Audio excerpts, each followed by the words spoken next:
Continuamos con la agenda de diversidad y nos acompaña ahora Estela Díaz, que es ministra de Mujeres, Política de Género y Diversidad Sexual de la provincia de Buenos Aires. Estela, un gusto, bienvenida como siempre por acompañarnos. Bueno, gracias por la invitación. Te hago una pregunta global antes de entrar en terreno. Digo, ¿cómo ves un poco la continuidad de la agenda de género y diversidad a partir un poco del cambio de contexto político? Bueno, es de público conocimiento que es una agenda que está amenazada, ¿no? El organismo, hay una decisión de jerarquización de muchos organismos fundamentales del Estado, salud, educación, trabajo, ya estuvo planteado, pero directamente el Ministerio de las Mujeres, Género y Diversidad de la Nación hay un planteo de que termine su existencia. Sí. Y no aparecía. No sabemos si queda como dentro del organigrama en otro rango, pero como ministerio por lo pronto. Ministerio claramente no, las secretarías de Estado que han mencionado no lo incluye. Bueno, hay funciones que tiene el Ministerio Central, como por ejemplo una línea 144 nacional, programas y políticas de asistencia a quienes sufren violencia por razones de género, apoyos a los colectivos de la diversidad. Bueno, una cantidad de políticas y programas que han desplegado en el país que estamos como en incógnita en torno a qué va a ocurrir con eso. Y también, digo, un planteo de algunos de los líderes de Libertad Avanza en relación a intentar retroceder con agenda legislativa como la ley de interrupción voluntaria del embarazo, que en realidad necesitan otra ley para anularla. Bueno, es una ley que se logró construir un consenso con muchos años de militancia, de activismo.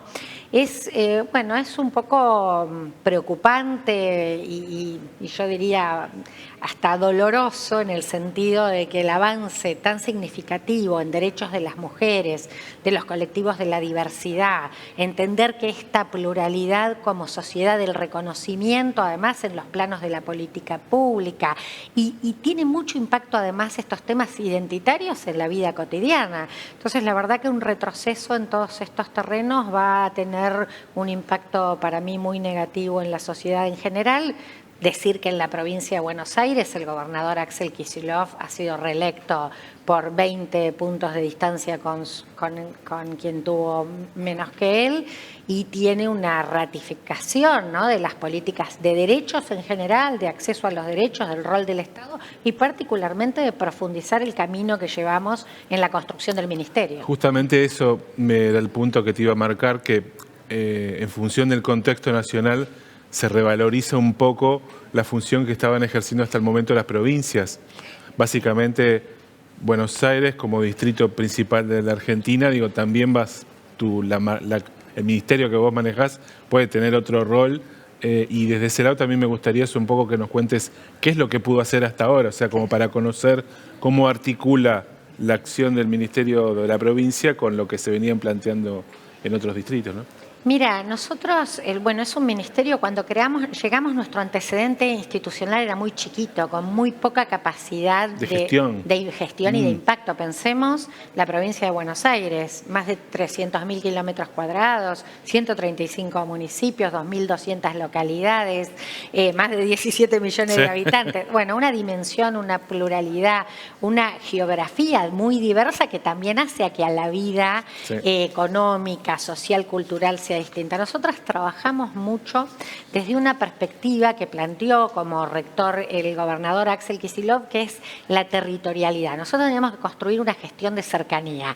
Desafío enorme para un ministerio nuevo. Claro. Porque nosotros necesitábamos llegar a todos esos territorios. Y la verdad que hemos hecho una gran tarea, porque además nuestro equipo es un equipo muy militante. Todas venimos de mucha trayectoria de militar por estos temas. Así que puesta la camiseta del tema de la no violencia, los derechos sexuales y reproductivos, la promoción de derechos.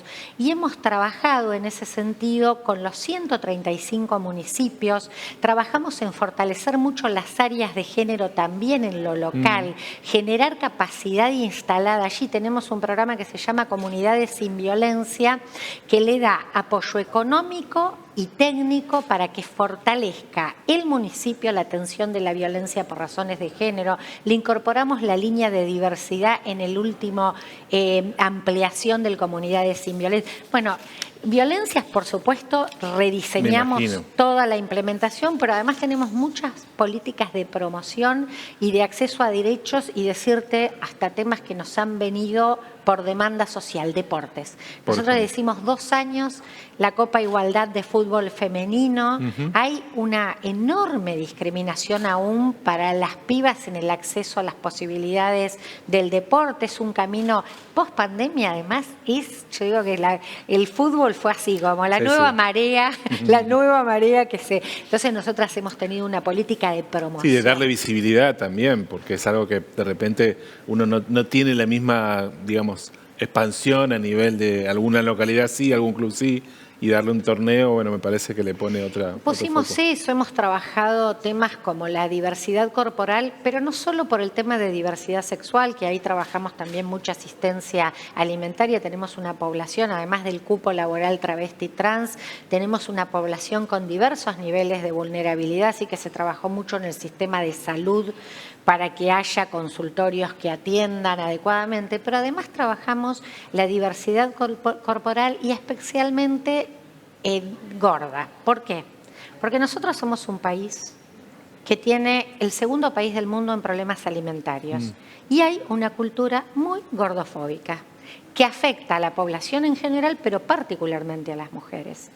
Entonces allí con el Ministerio de Salud trabajamos en cuadernillos para los propios sistemas de salud, pero de difusión y de trabajo con distintos actores y sectores, porque ahí necesitamos, digo, esos son como los temas culturales que no nos enorgullecen. Claro. La verdad que necesitamos, además nuestra media es una media robusta, rellena, y bueno, y hacemos un culto de la delgadez extrema, súper curvada en tal caso con cirugías estéticas, y que no tiene mucho que ver ni hasta nuestros colores de piel, que tenemos una mixtura muy grande, étnico, por nuestro componente originario, pero por la cantidad de migratoria también, claro, enorme, ¿no?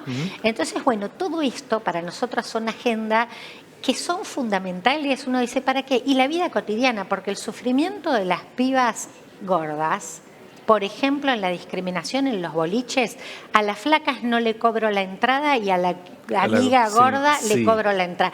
Cosas de ese tipo escuchamos en las experiencias y además una patologización por el sistema de salud establecido hegemónicamente de temas que no necesariamente son un problema de salud, pero por este prejuicio estético, cultural tan fuerte. Bueno, estos temas, gestión menstrual, hay un problema económico, de acceso económico, lo que significa todos los insumos de la gestión menstrual, claro, pero además lo ligamos con un tema ambiental. ¿Por qué? Porque las copitas y las toallitas descartables son mucho más sostenibles económica y ambientalmente. Entonces cruzamos agendas en estos temas, podríamos decir en varios más. Para cerrar esto, hicimos el primer plan bonaerense de igualdad que tiene más de 260 acciones, programas, políticas que llevan 30 ministerios y organismos de la provincia de Buenos Aires. Y ahí tenés políticas de educación, de salud, de trabajo, de producción, de finanzas, bueno, un conjunto muy grande de programas y políticas. Yo este tiempo nosotras sentamos las bases. Fueron los primeros 4 años para sentar unas bases sólidas de un organismo que ha delineado un conjunto de intervenciones desde lo estatal y que el tiempo que viene tiene que ser un tiempo de profundización de esas agendas. Estela, ¿y cómo es la relación con el sector privado?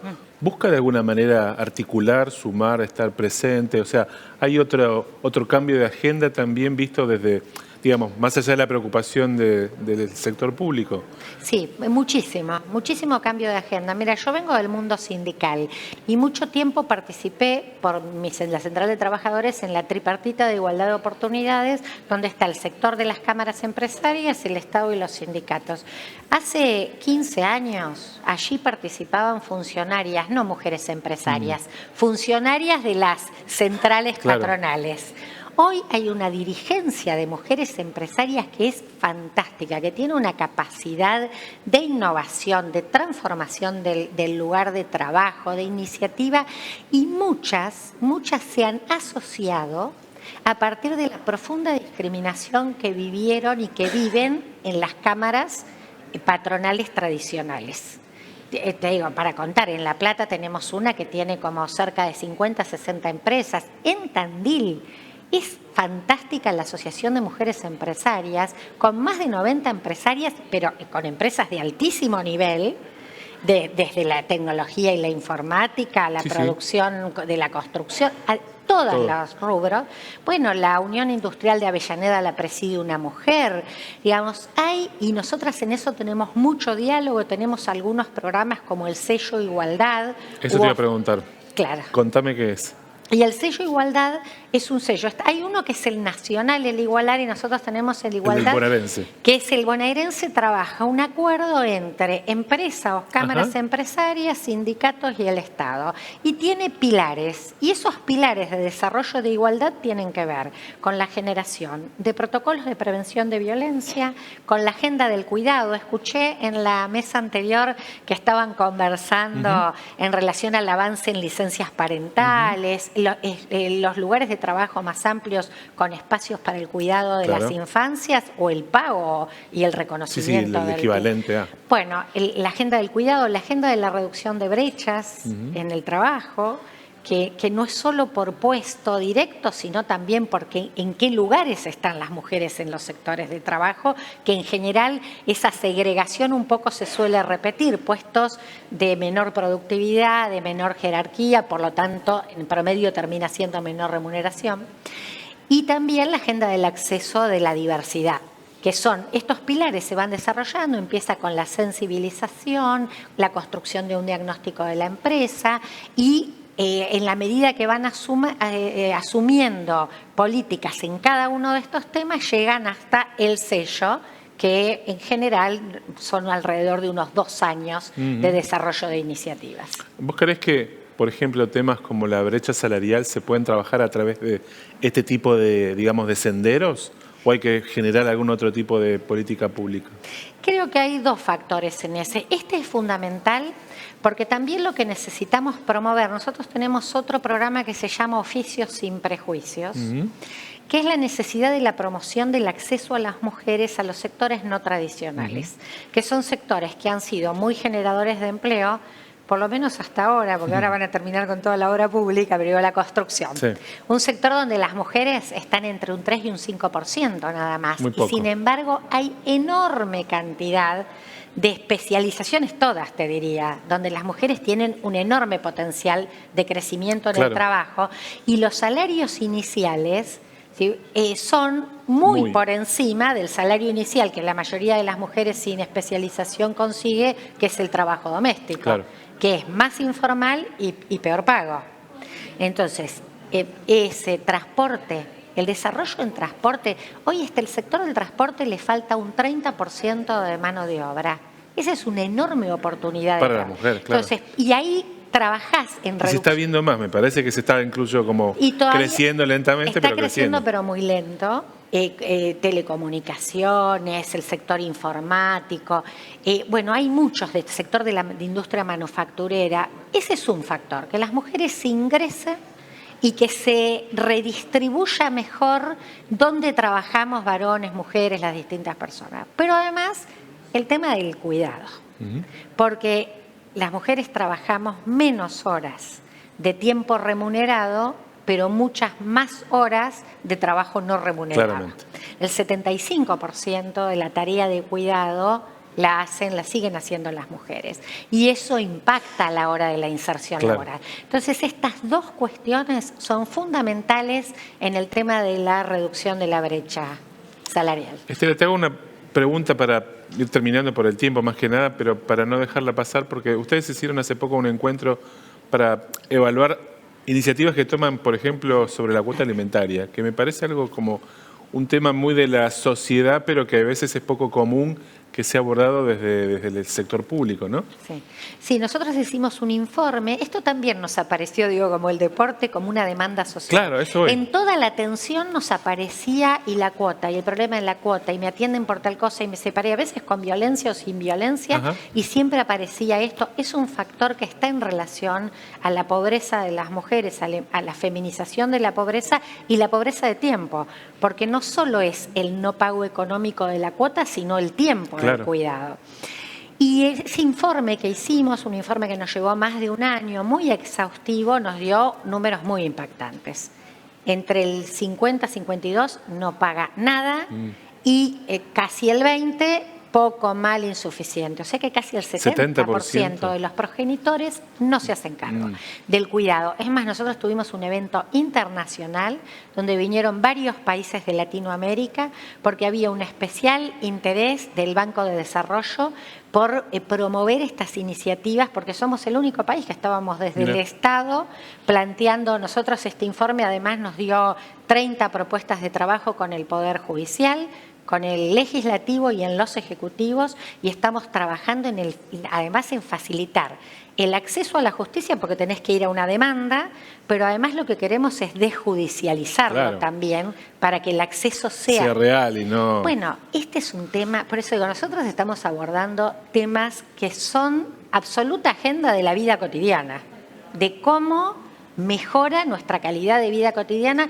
Y además nosotros decimos, cuando mejoramos la calidad de vida de las mujeres, eso tiene un impacto, en el desarrollo, porque de los niños, niñas, porque somos quienes cuidamos, personas dependientes con una discapacidad, con una enfermedad. Entonces, y en la comunidad hay una feminización de la participación de las mujeres que también mejora no solo lo familiar, sino lo comunitario. Para cerrar con la pregunta que me hacías en el inicio, es muy preocupante que se ataque esta agenda como que no es una agenda que mejora nuestro desarrollo como sociedad. La verdad que es realmente alarmante que se esté planteando una mirada absolutamente conservadora y de retroceso, ¿no? En la provincia de Buenos Aires, bueno, todo el compromiso de seguir creciendo en este camino. Estela, te tengo que agradecer. Gracias por tu tiempo, gracias por tu aporte, por ampliar esta agenda y por ayudar a comunicarla. Bueno, gracias a ustedes. Gracias. Seguimos ahora en Diversidad en un minuto más.